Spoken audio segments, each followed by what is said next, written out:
Assalamualaikum warahmatullahi wabarakatuh. Anak-anakku sekalian kelas 6 SDN Rangka 6. Pembelajaran daring kali ini akan dijelaskan pembelajaran tema muatan materi IPA tentang perkembangbiakan makhluk hidup. Sebelum dijelaskan bagaimana kabar kalian hari ini semuanya, semoga kalian tetap sehat, tetap semangat mengikuti pembelajaran daring. Anak-anakku sekalian, jika nanti ada kurang paham dalam penjelasan, silakan kalian ditanyakan melalui chat WA. Dan jika kalian ingin memahami materi yang akan dijelaskan ini, video ini bisa diputar berulang kali. Begitu ya anak-anak ya. Oke, kita langsung saja penjelasan tentang perkembangbiakan makhluk hidup. Nanti yang kita pelajari adalah perkembangan makhluk hidup, tentunya manusia, hewan, dan tumbuhan. Untuk sesi ini akan dijelaskan tentang perkembangbiakan pada tumbuhan. Oke, anak-anak. Sebelum dilanjutkan tentang perkembangbiakan pada tumbuhan, anak-anak harus paham dulu salah satu ciri makhluk hidup adalah berkembang biak. Berkembang biak itu artinya bertambah banyak.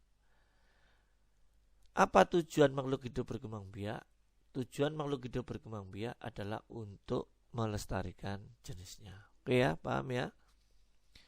Perkembangbiakan pada tumbuhan dibedakan menjadi dua, yaitu perkembangbiakan generatif dan perkembangbiakan vegetatif. Sedangkan perkembangbiakan vegetatif pada tumbuhan ada yang dinamakan alami dan satunya lagi disebut dengan perkembangbiakan vegetatif buatan. Kita lanjut. Perkembangbiakan yang dinamakan perkembangbiakan secara generatif itu disebut perkembangbiakan secara kawin dan ditandai dengan adanya biji. Tumbuhan yang mempunyai biji berarti tumbuhan itu berkembang biak secara generatif atau secara kawin. Perkembangbiakan secara generatif melalui proses yang dinamakan penyerbukan dan pembuahan. Perkembangbiakan generatif pada tumbuhan ini diawali yang dinamakan penyerbukan. Tolong perhatikan anak-anak ya. Jadi perkembangbiakan generatif, ciri dari perkembangbiakan generatif tadi ada biji, ya. Kemudian pasti diawali dengan penyerbukan. Apa itu penyerbukan? Peristiwa jatuhnya serbuk sari di kepala putih atau melekatnya serbuk sari di kepala putih. Serbuk sari itu adalah atau dinamakan juga benang sari. Benang sari itu adalah alat kelamin pada bunga. Sedangkan putih merupakan alat kelamin betina pada bunga. Oke. Setelah peristiwa terjadinya penyerbukan, ya,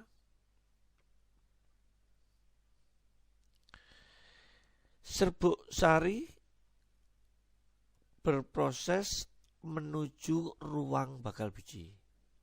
Ya. Perlu diketahui, sel kelamin jantan pada bunga yang dinamakan benang sari tadi atau serbuk sari ini disebut juga spermatozoid. Kemudian tadi sudah disampaikan bahwa serbuk sari menuju ke ruang bakal biji. Oke ya. Setelah terjadi proses penyerbukan, maka terjadilah yang dinamakan pembuahan. Apa itu pembuahan? Pembuahan adalah peleburan. sel kelamin jantan spermatozoid dengan putik, yaitu alat kelamin betina pada bunga atau disebut juga sel telur. Hasil dari pembuahan itu disebut zigot. Zigot kemudian berkembang. Di mana itu zigot? Zigot berkembang menjadi lembaga. Sedangkan bakal biji berkembang menjadi biji dan bakal buah. Kemudian bakal buah berkembang menjadi apa? Daging buah. Oke ya. Jadi zigot berkembang menjadi lembaga. Ya. Di mana letaknya lembaga? Lembaga itu berada di dalam biji, yang nantinya lembaga itulah yang merupakan calon tumbuhan baru. Begitu anak-anak tentang proses tahapan yang dinamakan bahwa tumbuhan itu berkembang secara generatif. Kita lanjutkan tentang bagian-bagian bunga yang dikatakan sempurna. Perhatikan gambar ini. Bagian bunga dikatakan sempurna jika memiliki putik, yaitu alat kelamin betina pada bunga, mempunyai benang sari, alat kelamin jantan pada bunga, dan juga yang berwarna-warni ini bisa berwarna pink, bisa berwarna merah, bisa berwarna putih. Itulah yang dinamakan mahkota. Sedangkan yang ini adalah kelopak yang bawah dasar bunga, dan tangkai ini yang biasanya kita pegang ya. Di tengah ini ada yang dinamakan bakal biji. Putik sendiri mempunyai tangkai dan kepala. Demikian juga yang benang sari mempunyai tangkai dan kepala ya. Demikian penjelasan perkembangbiakan secara generatif. Sebelum kita lanjutkan anak-anak, materi ini bisa kalian pelajari, bisa kalian peroleh, kalian nanti bisa di print. Ini sudah dikirim di bagian file pada tim ya. Kalian buka anak-anak ya, di tim pada bagian file, di situ ada materi. Bisa kalian cetak sehingga menjadi catatan kalian. Begitu ya untuk lebih jelasnya. Untuk sesi berikutnya nanti akan dijelaskan tentang perkembangbiakan secara vegetatif.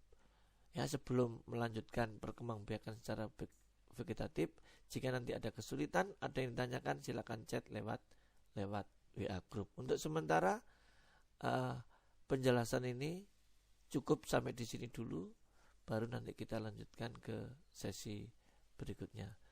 Demikian ya anak-anak ya. Tetap semangat. Video ini bisa diputar berulang kali agar kalian semakin paham. Diakhiri, wassalamualaikum warahmatullahi wabarakatuh.